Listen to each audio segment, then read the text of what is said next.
India, the world's largest democracy, is holding its 15th general elections. Political parties are doing their best to woo more than 700 million eligible voters, including a large number of first-time youth voters. Campaigns are being fought on personalities and issues like religion, caste and region, all during a time of an economic slowdown and security threats. I'm Fauzia Ibrahim. In this edition of 101 East, we ask, what is the future of India's democracy?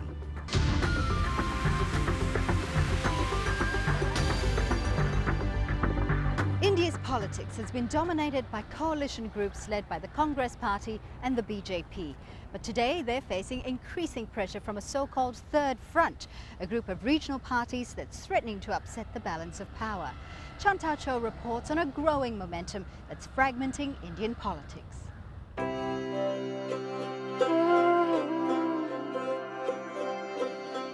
Here you have 20 languages, many of them with classical literatures predating Christ. This is the diversity. People in the world have no idea of the enormity of the experiment that is on in India. If you want to see the experiment that is Indian diversity in action, travel the countryside at election time. The northern state of Uttar Pradesh is India's most populous, with around 170 million people. Here, more than 1 in 5 people are Dalits, the lowest of India's 5,000-year-old caste pyramid, once known as the untouchables. Today, many still face discrimination, even though India has formally abolished the caste system. But hope has descended in the form of one woman from their caste. Mayawati is the dynamic and controversial leader of the Third Front, an alliance of left-wing and regional parties.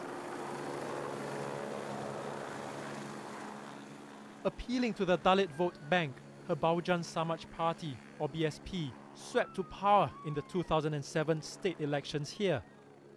Because of the emergence of Bahujan Samaj Party, which has inspired political empowerment of Dalits. So Dalits today at least feel politically equal to the upper caste. Now they are going to vote, they are electing their own leaders, they have their own party now. Uttar Pradesh sends 80 MPs into parliament, more than any other state. As chief minister here, Mayawati's star has been rising. In the eyes of her supporters, she can do no wrong. But despite the political significance of this state, the people here continue to suffer from high levels of crime and poverty, bad infrastructure and a lack of health care. The irony is evident in Lucknow, capital city of Uttar Pradesh. Here, Mayawati's towering statue overlooks the construction of her dream project, a sprawling park with memorials symbolizing Dalit empowerment. The estimated cost, nearly $200 million of taxpayers' money. But barely a few kilometers away, people continue to live without clean water and proper electricity supply. Their only claim to development, this road built a few months ago. Yet the Dalits here adore her, if only because she's of the same caste. Voting is based on caste rather than anything else. Dalits vote for Dalits because the situation was bad before Mayawati's time. I would not be given a glass of water in a hotel. People would not let me fetch water from a well. They would say, "You're a Dalit." I couldn't touch their utensils. Now things are much better. Now we can eat and walk together with the Brahmins. Walking with the upper caste Brahmins is exactly what Mayawati has done in recent times. Knowing that Dalit support is not enough to power her beyond Uttar Pradesh, she has incorporated Brahmins, Hindus and Muslims into a party. Now her supporters are talking her up as India's next Prime Minister, or at least a kingmaker in a coalition. To counter Mayawati in Lucknow, another regional party has roped in the pulling power of Bollywood star Sanjay Dutt to campaign alongside Nafisa Ali, a social activist, also a former actor and Miss India. The basic amenities to the citizens of Lucknow are lacking, and yet we have this blazing display of arrogant stone memorials worth billions. When the world is on an economic slowdown, this pomp and arrogance in the taxpayers' money being used to glorify an agenda is a tragedy in India. I would not say that vote bank politics is necessarily negative from their point of view. The upper caste would complain because they have lost ground. Now you have backward and Dalit leaders also competing for the top positions. Currently, many top positions are held by the Congress-led coalition, which has been in government for the past 5 years. Also in the election fray is the Bharatiya Janata Party, or BJP, a Hindu nationalist party. It heads the opposition coalition. Congress, despite its declining dominance in Indian politics in recent history, doesn't fear the third front. The third front, whether there is Miss Mayawati in it or not, is a non-starter.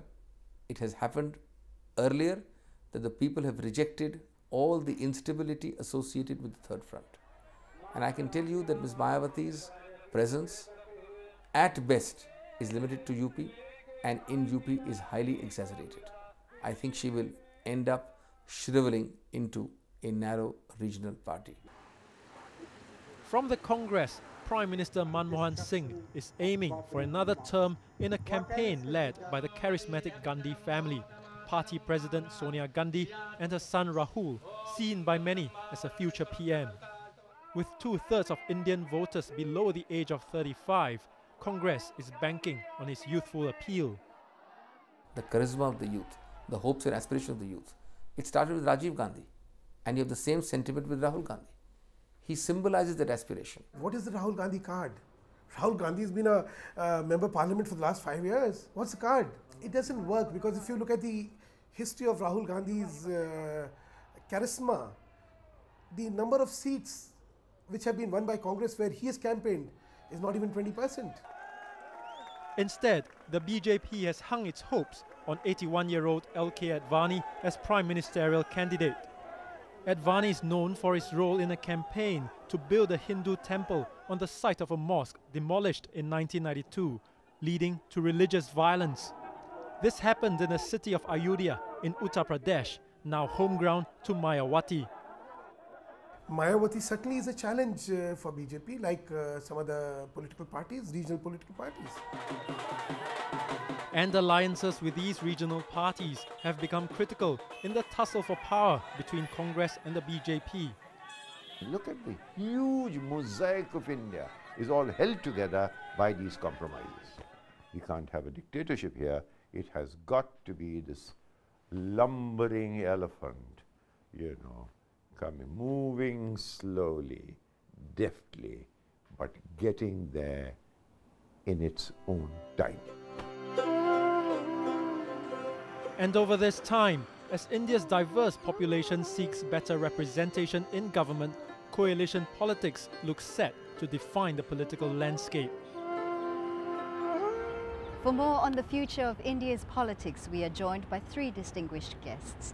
Dr. Ajaz Ilmi, Executive Editor of the daily newspaper Siyasat Jadid, Mr. Devendra Dwivedi, Senior Congress Party Leader, and Mr. Sudendra Kulkarni, Senior BJP Leader. Thank you very much for joining us today.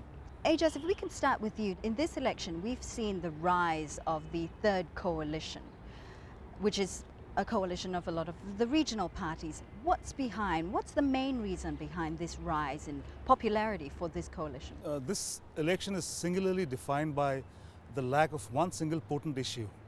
And this fragmentation that you're seeing in different fronts, an emergence of a third front or a fourth front, signifies the breakdown of issues that are facing this nation.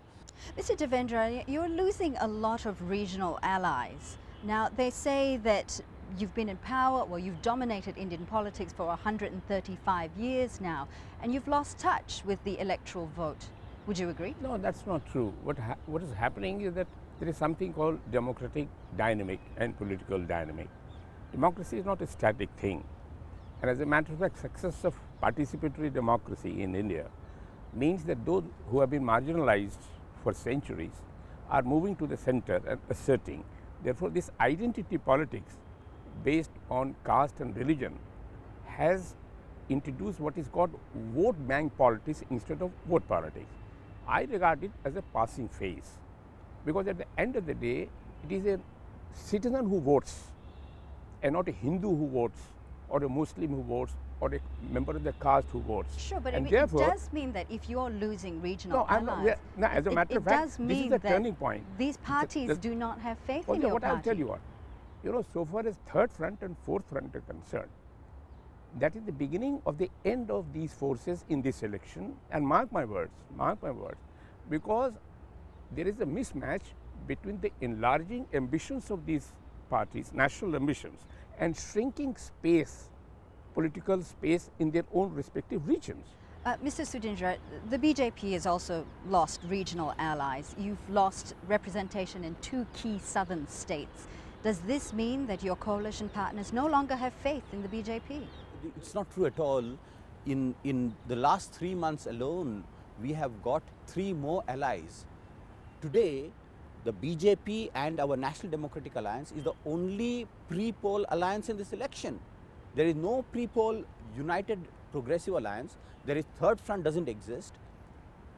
It is only the BJP that is today heading a stable alliance. We're going to get back to this point a little later on.